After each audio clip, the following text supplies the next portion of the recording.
जीवन मुक्त योगी के लिए कर्तव्य कर्म कुछ भी नहीं है और न हृदय में कोई अनुराग है। वह संसार में यथा प्राप्त जीवन जीता है। अष्टावक्र गीता 18वां प्रकरण सूत्र 13। इसी क्रम में अष्टावक्र कहते हैं कि जीवन मुक्त योगी के लिए कर्तव्य कर्म कुछ भी नहीं है। कर्मों का सांसारिक उद्देश्य होता है धन, सुख, मान सम्मान, शांति, ऐश्वर्य, पद प्रतिष्ठा आदि की प्राप्ति। वह कर्म करके कुछ प्राप्त करना चाहता है जिससे वह संसार में सुखपूर्वक एवं सम्मान के साथ जी सके, इसलिए फलाकांक्षा उसमें निहित रहती है। धार्मिक व्यक्ति कर्मों द्वारा स्वर्ग, मोक्ष, सद्गति प्राप्त करना चाहता है जिससे वह बुरे कर्मों को छोड़कर अच्छे कर्म करता है, दूसरों की भलाई करता है, सेवा करता है, गरीबों की सहायता करता है, दान देता है, धर्मशाला बनाता है, मंदिर गिरजा बनाता है। ये सब कर्म वे धार्मिक दृष्टि से करता है ताकि उसके आगे अच्छा फल मिले। इसमें भी फलाकांक्षा रहती ही है। किंतु जो योगी जीवन मुक्त हो गया है, जिसने वह सब पा लिया है जिसे पाने के लिए ये सब कर्म किए जाते हैं, इसलिए अब उसके लिए कर्तव्य कर्म कुछ भी नहीं है। अब कुछ करना शेष नहीं रहा। कर्म का उद्देश्य ही फल प्राप्ति है। अतः फल प्राप्ति हेतु किए जाने वाले समस्त कर्म ज्ञान प्राप्ति पर छूट जाते हैं। उसके बाद वे ही कर्म रह जाते हैं जो बिना फलाकांक्षा के स्वाभाविक रूप से होते हैं। ऐसे कर्म कर्तव्य कर्म नहीं होते, खेल रूप से स्वाभाविक रूप से लीलावत नाटकवत होते रहते हैं। ऐसे कर्मों के प्रति हृदय में कोई अनुराग भी नहीं रहता। ऐसा योगी यथाप्राय से अपना जीवन जीता है। उसमें न विशेष पाने का न छोड़ने का ही आग्रह होता है। यहाँ कर्तव्य कर्म कुछ भी नहीं है।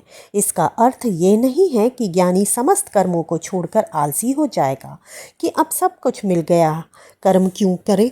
इसका अर्थ है कि कर्म सभी होंगे किंतु वे स्वाभाविक रूप से फलाकांक्षा की विक्षिप्तता से रहित होंगे।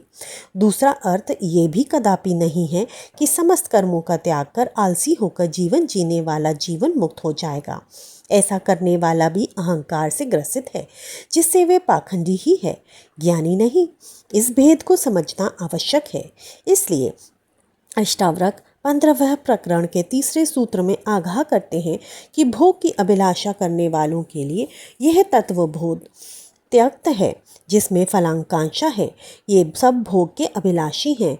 उनको दिया गया यह तत्वबोध अमृत के बजाय उल्टा विष का काम करेगा। वह कर्तव्य भ्रष्ट हो सकता है। यह तत्वबोध अधिकारी मुमुक्षु को ही देना है। ये ज्ञान ऐसा बाजारू वस्तु नहीं है कि एनासिन की भांति हर पान वाले की दुकान पर मिल जाए। ऐसा ज्ञान मंदिरों, वहाँ माथा टेका, फूल चढ़ाया, नारियल चढ़ा दिया और समझते हैं कि हम धार्मिक हो गए, स्वर्ग की चाबी हमें मिल गई, मुक्त हो गए, सिद्ध शिला पर बैठ गए, अब करने को कुछ रहा नहीं। अद्वैतवादियों में भी अष्टावक्र शिरोमणि है जिसकी कोई तुलना नहीं है। इसलिए यही ज्ञान अध्यात्म जगत का परम ज्ञान है।